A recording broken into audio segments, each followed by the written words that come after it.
যদি কেউ আপনার প্রতি হিংসা করে এরকম আপনার মনে হয়, তাহলে আপনি কয়েকটা কাজ করবেন, ইনশাআল্লাহ হিংসুক আপনার কোনো ক্ষতি করতে পারবে না। নাম্বার 1, সূরা ফালাক সূরা নাস বেশি বেশি পড়বেন। সূরা ফালাক এবং নাস এটা নাজিলি হয়েছে কিসের কারণে? এই হিংসুকের হিংসা থেকে বাঁচার জন্য। সূরা ফালাকের একটি আয়াতই আছে, আল্লাহ বলেছেন ওমিন শাররি হাসিদিন ইযা হাসাদ। হিংসুক যখন হিংসা করে তখন আমি তার ক্ষতি থেকে আল্লাহর কাছে কি চাই? আশ্রয় চাই। অতএব সূরা ফালাক এবং নাস। আপনার ছেলের প্রতি হিংসা হয়েছে, আপনি একটা জমিন ভালো চাষ হয়েছে, ফসল ভালো হয়েছে, সেটার প্রতি কারোর নজর পড়ছে মনে হয়েছে, এরকম যে কোনো কিছুর প্রতি যদি মনে হয় আপনার নজর পড়ছে, তো আপনি সূরা ফালাক এবং নাস বেশি বেশি পড়েন এবং ফু দেন। ইনশাআল্লাহ বিদিনিল্লাহ কি হয়ে যাবে? হিংসার যে ক্ষতি এটা দূর হয়ে যাবে। এটা একটা অন্যতম প্রধান উপায়। আমরা আজকাল হিংসুকে হিংসা করে বদনজর দিলে বা বদনজর দিবে এরকম মনে হলে আমরা এমন কিছু পদ্ধতি অবলম্বন করি ওই হিংসুকের হিংসা থেকে বাঁচার জন্য, বদনজর থেকে বাঁচার জন্য, যেগুলো সঠিক না। যেমন বাচ্চাকে বদনজর থেকে বাঁচানোর জন্য কপালে কালো টিপ দেয়, দেখছেন? সাদা ফুটফুটে বাচ্চার এখানে কপালে কালো টিপ দিলে আরো বরং বেশি সুন্দর লাগে, বদনজরটা আরো বেশি করে লাগার সম্ভাবনা থাকে। বিধায় বদনজর থেকে বাঁচার জন্য কালো টিপ দিলে এটা কুসংস্কার, এটা ভুল পদ্ধতি, এটা ঠিক হবে না, এটা শিরকে আসগার হবে।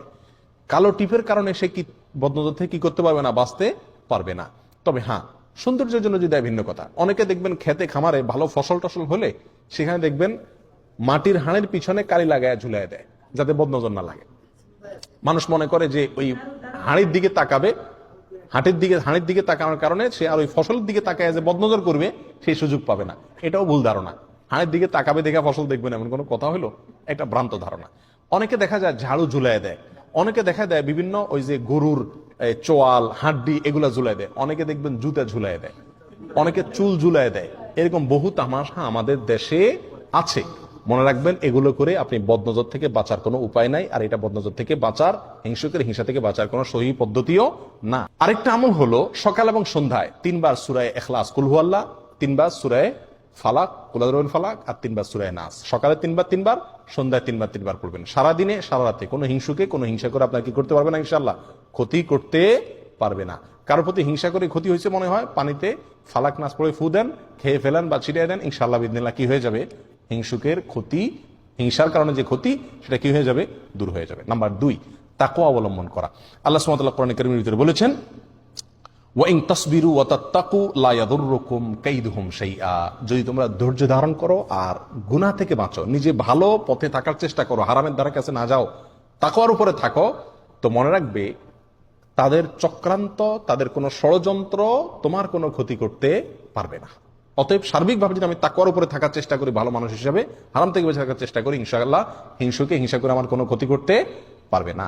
নাম্বার 3, সকাল এবং সন্ধ্যায় অনেকগুলো দোয়া আছে যেগুলো পড়লে সারা দিনে সারা রাতে ইন্স্যুরেন্স হয়ে যায়। আল্লাহ সুবহানাহু ওয়া তাআলা হেফাজত করেন, এগুলো রক্ষা কবচ। আমরা বুঝি হলো তাবিজ লাগানো, তাবিজ ঝুলাই দিলাম, তাবিজ আমাদেরকে রক্ষা করে দিবে। কথা বুঝে আসছে? নবী আলাইহিস সালাম তার সারা জীবনে কখনো তিনি কাউকে তাবিজ দেন নাই বা তাবিজ দিতে বলেনও নাই। তিনি শিখাইছেন কি? সকালে এ দোয়া পড়ো, সারাদিন তোমার কোনো ক্ষতি করতে পারবে না কেউ। সন্ধ্যায় দোয়া পড়ো, সারা রাত কেউ তোমার কোনো ক্ষতি করতে পারবে না। তার আমলগুলো যদি করেন, বাতানো আমলগুলো, তাহলে ইনশাআল্লাহ হিংসা থেকে বাঁচা যাবে। সকালে আপনি পড়তে পারেন বিসমিল্লাহিল্লাযী লা ইয়াদুররু মা ইসমিহি শাইউন ফিল আরদ ওয়ালা ফিস সামাই ওয়া হুয়াস সামিউল আলিম। অর্থাৎ আমি শুরু করতেছি আমার সকাল অথবা সন্ধ্যাকে ওই আল্লাহর নামে, হ্যাঁ, যার নাম থাকলে সেখানে জমিনে আসমানে কোনো কিছুতে কোনো ক্ষতি করতে পারে না। এ দোয়া আপনি সকালে 3 বার পড়েন, সন্ধ্যায় 3 বার পড়েন, ইনশাআল্লাহ সারাদিনে সারা রাতে কোনো কিছু ক্ষতি করতে পারবে না। বিসমিল্লাহি আলা দীনি ওয়া নাফসি ওয়া ওয়ালাদি ওয়া আহলি ওয়া মালি। আল্লাহ নামে শুরু করতেছি আমার সকালকে, আমার সম্পদ, আমার জীবন এবং আমার আহাল পরিবার, এই সব কিছুকে আমি আল্লাহর নামে শুরু করতেছি। সকালে 3 বার পড়েন, সন্ধ্যায় 3 বার পড়েন, ইনশাআল্লাহ কোনো কিছুই ক্ষতি করতে পারবে না। অনুরূপ ভাবে বহু দোয়া নবী আলাইহিস সালাম শিখাই গেছেন। হাসবি আল্লাহু লা ইলাহা ইল্লাহু আলাইহি তাওয়াক্কালতু ওয়া হুয়া রাব্বুল আরশিল আযীম 7 বার পড়ে সূরা তাওবার শেষ আয়াত। আল্লাহ আমার জন্য যথেষ্ট, যিনি ছাড়া কোনো সত্য মাবুদ নাই, তার উপর আমি ভরসা করেছি, তিনি সর্বোত্তম কর্মবিধায়ক। ব্যাস, আল্লাহর উপরে ভরসা করার এই আয়াতটা পড়েন 7 বার সকালে, সন্ধ্যায় 7 বার, ইনশাআল্লাহ সারাদিনে কি হয়ে যাবে? আপনার জন্য ইন্স্যুরেন্স হয়ে যাবে, কোনো কিছুতে আপনার কোনো ক্ষতি করতে পারবে না। নাম্বার 4, হিংসুকের হিংসা থেকে বাঁচার জন্য যে হিংসা করে তার প্রতি একটু দয়া করে দেন।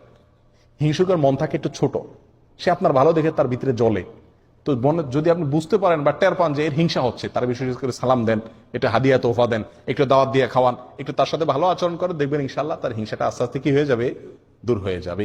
নাম্বার 4, হিংসুকের হিংসার দিকে বেশি একটা নজর দিয়েন না। একটা জিনিস মনে রাখবেন, নবী আলাইহিস সালাম বলেছেন, সারা পৃথিবীর সমস্ত মানুষ যদি একত্রিত হয় তোমার কোনো ক্ষতি করার জন্য, তো আল্লাহ যেটুকু তোমার কপাল লিখে রাখছেন ক্ষতি ওর বেশি করতে পারবে না।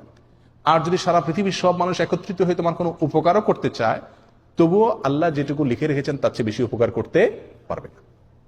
বিধায় একজন মুমিন হিংসুকের হিংসা নিয়ে পড়ে থাকবে না, আল্লাহর উপর ভরসা থাকবে যে আল্লাহর ভরসা থাকলে ইনশাআল্লাহ আমার কোনো ক্ষতি সে করতে পারবে না। নাম্বার 5, শেষ নম্বর পয়েন্ট হলো সবসময় তাওহীদকে মজবুত করা, আল্লাহর প্রতি বিশ্বাসটাকে কি করা, মজবুত করা। আল্লাহর প্রতি যত বিশ্বাস গাঢ় থাকবে, অন্য কোনো মানুষ বা অন্য কোনো বস্তুর ক্ষতি এটার প্রতি তার আশঙ্কা তত কম থাকবে, এগুলোকে সে তত কম পরোয়া করবে। এই জন্য আল্লাহর প্রতি ইমানটাকে, তাওহীদটাকে মজবুত করব, তাওহীদকে শিখবো, জানবো, বোঝার চেষ্টা করবো, রপ্ত করার চেষ্টা করবো। ইনশাআল্লাহ হিংসুকের হিংসার দিকে কি হবে না, আমাদের নজর হবে না।